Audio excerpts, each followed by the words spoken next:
Trudeau's known as being a very stubborn man, and as of now, we are not getting any indications at all he's gonna step down.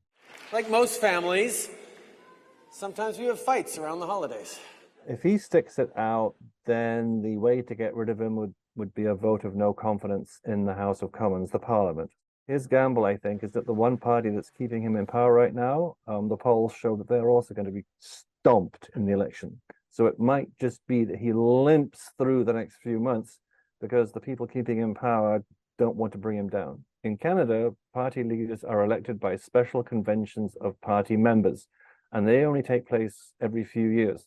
And that is the big difference between Canada and Britain and Australia, where we have seen prime ministers literally ditched overnight. Not going to happen here.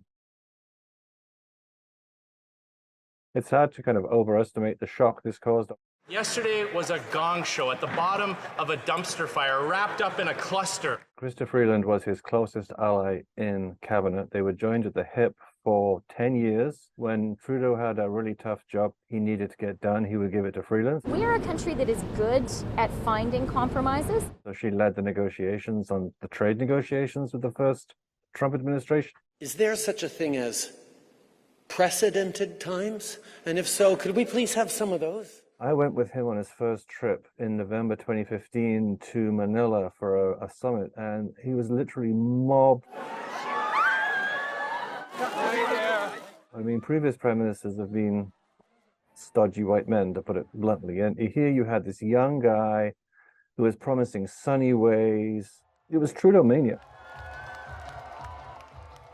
So you have people very unhappy about rising prices, people very unhappy about the sheer cost of housing.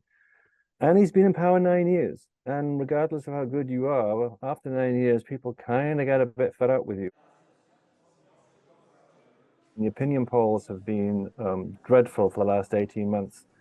It's quite clear that if there were an election now, his Liberal Party would be absolutely crushed. Right now, it's just backbench Liberal legislators, and you could argue they're malcontents, they're unhappy they're not in cabinet, fine. But he has a 38-strong cabinet. If any of those people come out and say, we love you, but it's time to go, then it's hard to see how he could continue. Tariffs will make our country rich. Well, the stakes are that Donald Trump comes to power on January 20th, promising to impose 25% tariffs on all Canadian imports, which would be devastating because Canada is very heavily reliant on the states for its economy. The federal government under Trudeau and the premiers of the 10 provinces in Canada were supposed to unite.